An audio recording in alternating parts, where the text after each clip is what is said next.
यूक्रेनी फोर्स का रूस पर बड़े अटैक का दावा। यूक्रेनी डिफेंस फोर्स ने मार गिराए रूस के 4 विमान, जी हां 4 एयरक्राफ्ट तबाह कर दिए गए। एक Su-35S, एक Su-34, 2 Mi-8 हेलीकॉप्टर्स तबाह कर दिए गए। ब्रिटेन से मिली स्टॉर्म शैडो मिसाइल कहर बरपा रही है रूसी विमानों पर। अब सीधे अटैक किया जा रहा है स्टॉर्म शैडो के जरिए। युद्ध के दौरान एक Mi-8 हेलीकॉप्टर क्रैश हुआ, यह कहा गया है। ब्रियांस्क में रूस का Su-34 विमान भी क्रैश हुआ। यूक्रेनी हमले में रूसी विमान को नुकसान पर चुप्पी साध ली गई है, यानी यह आधिकारिक तौर पर, औपचारिक तौर पर नहीं माना जा रहा है कि यूक्रेन के हमले में ये रूसी एयरक्राफ्ट बर्बाद हुए।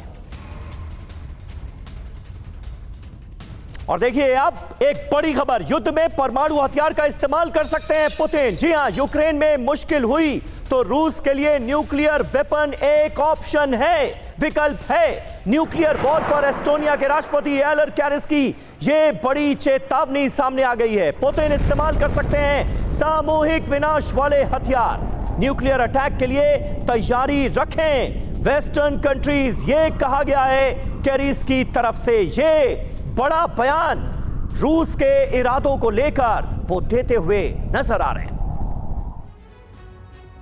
तो पुतिन क्या वाकई कर देंगे न्यूक्लियर अटैक? रूस युद्ध में कमजोर पड़ा तो पुतिन ये फैसला ले सकते हैं, इसके आसार बढ़ते हुए नजर आ रहे हैं। एलर कैरिस इसी तरफ इशारा कर रहे हैं। एस्टोनिया के प्रेसिडेंट हैं, उनके बयान को हल्के में नहीं लिया जा सकता। रूस युद्ध में कमजोर पड़ा तो पुतिन ले सकते हैं बड़ा फैसला न्यूक्लियर वेपन्स को लेकर। बड़े इलाके को नुकसान पहुंचाने वाले हथियारों का इस्तेमाल किया जा सकता है, ये बड़ी बात कही गई है। पुतिन न्यूक्लियर वेपन का इस्तेमाल कर सकते हैं, ये जोर देकर वो कहते हुए नजर आ रहे हैं। पश्चिमी देशों को न्यूक्लियर अटैक के लिए तैयार रहना चाहिए। एक तरह से तमाम जो वेस्टर्न कंट्रीज हैं उनको वो आगाह करते हुए नजर आ रहे हैं कि तैयार रहें, ये फैसला भी हो सकता है, तैयारी कर रखें। पुतिन के फैसलों को समझना बहुत मुश्किल है, यह भी कहा गया है एलर कैरिस की तरफ से, जो कि एस्टोनिया के प्रेसिडेंट हैं।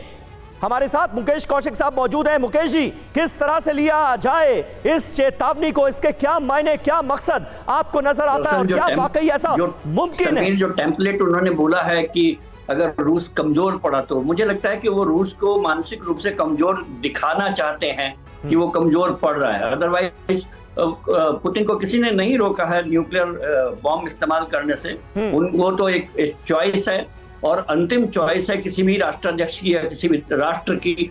लेकिन पहले से ही ये बोल देना कि वो इस्तेमाल कर सकते हैं, अब वो कमजोर पड़े तो इस्तेमाल कर सकते हैं, यानी कि वो किसी भी ढंग से प्रोजेक्शन देना चाहते हैं कि रूस इस समय कमजोर पड़ रहा है। और वो इस समय इस वॉल तक धकेल दिए गए हैं पुतिन कि अब उनके पास परमाणु हथियार जैसा ब्रह्मास्त्र इस्तेमाल करने के अलावा और कोई विकल्प नहीं बचा है। मुझे नहीं लगता है कि अभी और कोई विकल्प नहीं बचा है। लेकिन क्या वाकई दीपक वोरा साहब, अगर आने वाले वक्त में परमाणु हथियारों का इस्तेमाल रशिया की तरफ से किया जा सकता है, सामूहिक नरसंहार की आशंका है, तो क्या वेस्टर्न कंट्रीज इसके लिए तैयार हैं?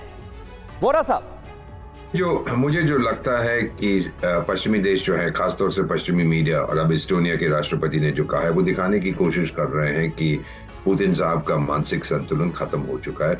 ये कहते हैं कि ही इज नॉट इनसेन, लेकिन कुछ पता नहीं किस प्रकार के फैसले लेगा। ये बकवास करते हैं सर।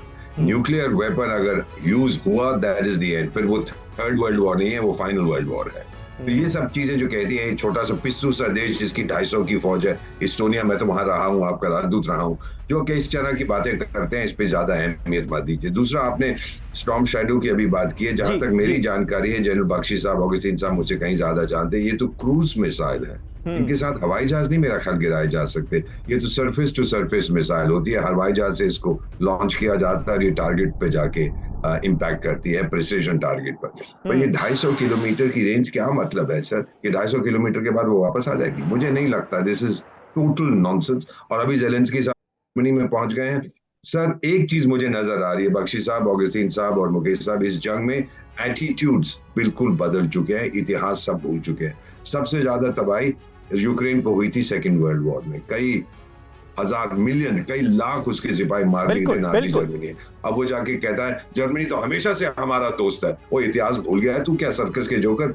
जर्मनी तुम्हारा दोस्त कभी भी नहीं था, ना रहेगा। इस समय एक कॉमन एनिमी है रशिया, तो उसके साथ आप उसके अगेंस्ट लड़ रहे हो, लेकिन जैसे ही ये पूरा हुआ फिर से आपकी दुश्मनी शुरू हो जाएगी। तो ये दिल को बहलाने के लिए गालिब ठीक है। ख्याल अच्छा है, लेकिन ये सही है जी। कि नया फेज वॉर में आ चुका है। नया फेज वॉर में आ चुका है, ये बात सही है। और बहुत कुछ ऐसा है जो इंफॉर्मेशन वॉरफेयर का हिस्सा है जिस पर यकीन करना मुश्किल है।